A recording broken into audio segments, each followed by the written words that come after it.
Good morning, everyone. This is Dr. Diggs. It's another beautiful day out here in the Pacific Northwest.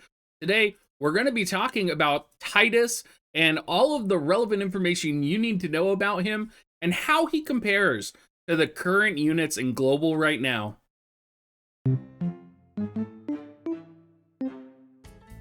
Now, there's lots of concern about this unit, and I'm going to be honest.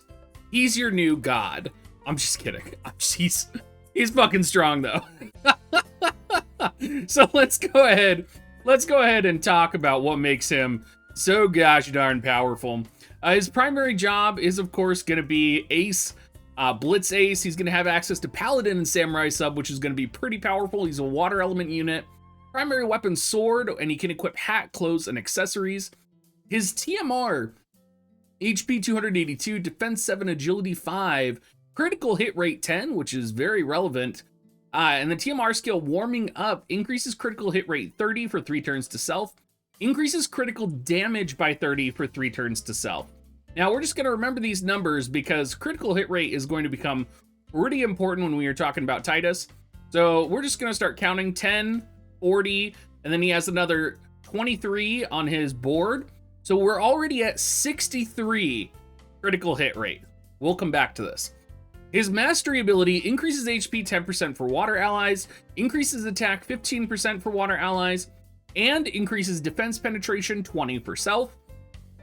Coming down to his resistances, he has 20% resistance to fire. He's weak to lightning. He has some 10%-ish resistance to slash, 5% to blunt, 10% to missile, and he is 10% weak to magic.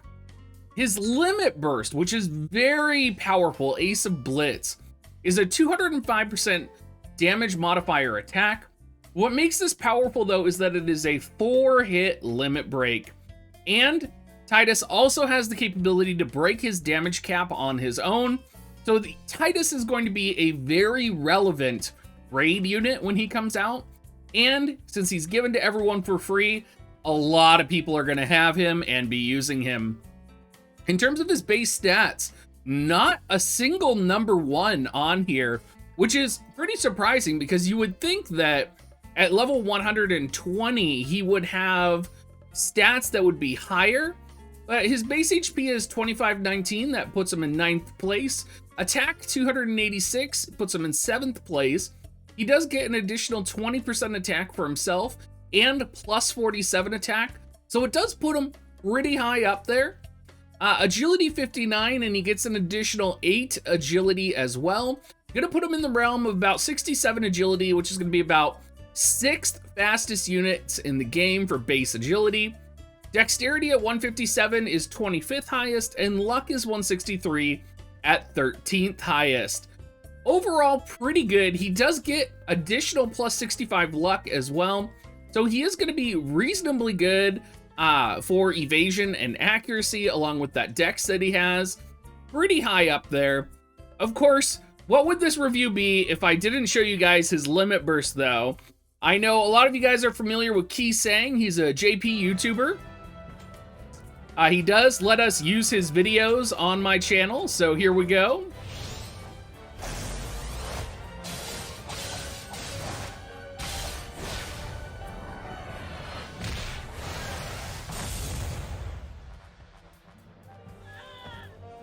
I mean, it almost looks like it's more than a 4-hit modifier. Thanks again, Kisang, for always letting me use your Limit Burst videos.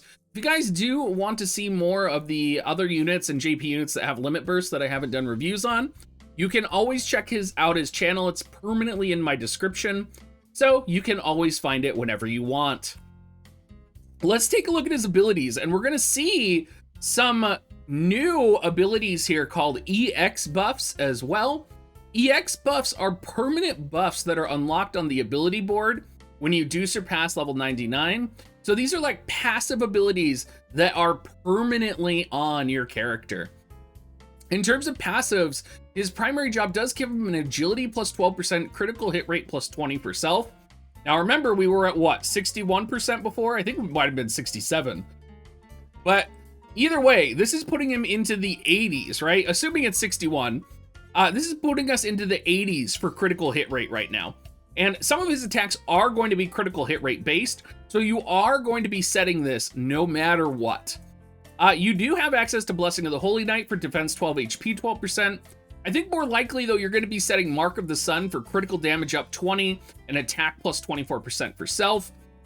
He also has access to Samurai Sub, which is going to give him, of course, the attack 25%, evasion up. Again, you could run him as an evasion build, I think, but we're going to be focusing on the critical hit rate and the critical damage because that's really where I think he's going to shine. In terms of EX buffs, 2 of them are ability upgrades. So quick attack is, of course, going to get upgraded here.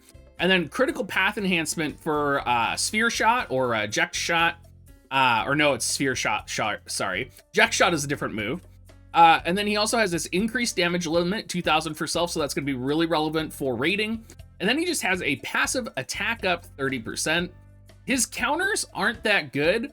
Although, honestly, I think Paladin Guard is the best counter in the game, so I would be setting that.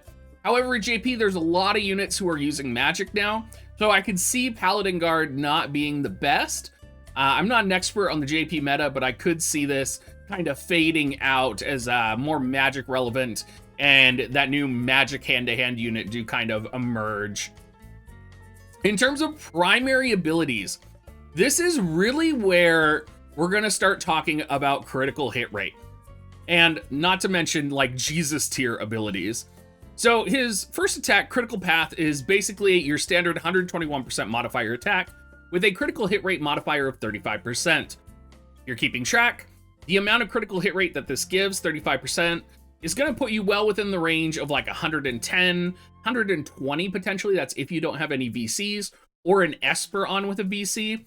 So it almost guarantees a critical hit, depending on how much critical evasion your opponent has, which is probably not much. And then it does upgrade to Sphere Shot, which is going to give you a guaranteed critical hit.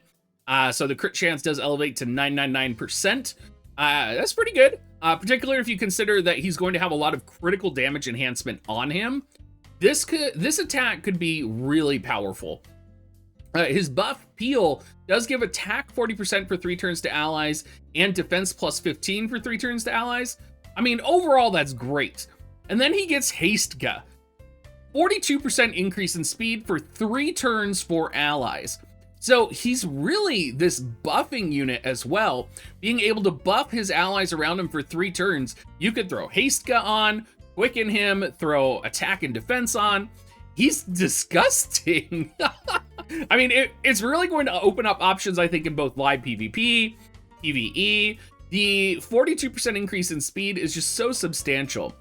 Now, this is where we're going to run into some translation issues. And I have talked to Bismarck about this. So he is working furiously right now to get all of this information on WoTV calc. And so some of it is mistranslated, so I did pull some information from Ultima. So Delay Buster has a 175% modifier with a 50% chance to inflict slow at a 50% reduced speed for 3 turns to target. This attack can only land slow if you critical hit. So this is, again, where critical hit comes in. If you want the status effect on, you are going to have to critical hit this attack. Now, another thing to note here is that the 50% chance to inflict slow is one of the higher percents of slow infliction that we do have in the game right now. So this is very powerful. Whenever you kind of approach a situation where you have a 50% chance to inflict a debuff on an opponent, a lot of people are immediately going to think like, oh, it's a 50-50. Well, that's not how inflicting status ailments works in War of the Visions. 50% chance to inflict slow, if you are max faith and your opponent has really high faith, is literally almost a guaranteed chance to land slow, as long as you critical hit with this attack. A quick trick, or quick attack, is we're probably going to get it called in global. It does say restore CT here, but the translation is actually wrong here. It is actually lower CT. So it's an attack that does have 3 range. It's a 165% modifier. Increases agility 25% for 1 turn to yourself. Reduces the CT of your opponent 5 to 15x for target. And then when upgraded, it goes basically just to upgrade the damage modifier to a 200% modifier attack. This is going to be like your bread and butter. Finally, we do have Eject Shot, which is exactly what it sounds like and looks like. This is literally Crush Armor. It is Crush Armor. It is beautiful. Titus is essentially a walking critical hit rate monster, upgraded version of Sid. I think there's so many people out there right now that are like, oh, Yuna's so amazing. Look at how high you can get her magic. Y'all aren't gonna give a shit about Yuna once Titus enters mainstream. I mean, this kit is insane. In terms of sub jobs, his Blitz Ace sub job does give Sleep Buster, 50% chance to sleep. That is very substantial, everyone. And then Spiral Cut, moved to the target panel, increased critical damage 30 for self. So this is not only a movement attack, it is also a self buff. And if you're guaranteed to crit, it's going to do another 30 modified critical hit damage. I mean, this escalates really quickly. I think, though, you're not going to be running him Blitz A sub. You're probably going to be subbing Paladin or Samurai just because there's some more versatility in there. Paladin is going to have all of the bells and whistles that you would normally expect. Sentinel, Attract Blade, Saint Wall. I think he's going to be pretty tanky as a unit, either evasion or defense-wise with his passives and sub-jobs. So you might actually be able to design him to take a hit or two, which would be really cool as well. In terms of his sub-job Samurai, of course, he's going to have Hien. He's also going to have access to Illusion. He's also going to have access to Congo, which is pretty cool. Machine Killer and Stone Killer, of course. Gives him a little bit more versatility. And, of course, Meditation, Dedication. Dedication. Dedication. This is what happens when you, like, spend hours reading Google translated words, is you just start making these words up, and you're like, oh, yeah, I know what that means. Well, what are my overall impressions? I think Titus is going to be a beast of a unit. And I think everybody is like hooing and hawing over Yuna right now. And I really think that Titus is going to be the unit that's like, holy shit. And I'm really excited to see what happens when Oron comes out next week. So overall, very interesting, very cool, very powerful. Is it power creeping? I'm not sure it's like 10 million % power creep, but I think it's fair. I think it's a fair power creep. Now, Yuna's a bajillion magic. Maybe still fair power creep. I haven't fully dived into her yet. All I know is people are going nuts over her and not Titus, and I think it's just because everybody's seen that picture of Yuna, but nobody's seen, like, Titus doesn't have something like 1500 attack where you're like, oh my god, he's so much attack, he's so overpowered, right? So, yeah, I know, I'm not too worried. Thank you so much for watching, everyone. As always, if you are watching on YouTube, you can become a member of my YouTube channel. You do get access to my videos early. I do upload them early for you guys. So if that's something you're interested in supporting me, make sure you check that out. And if you are planning on buying Visior, make sure you use my affiliate link, dig.gs/coins, or go to dig.gs/offer. And as always, we're always looking forward to seeing you on my Discord. Come stop by, say hi, and have fun with us. Thank you so much, everyone, and have a great rest of your day.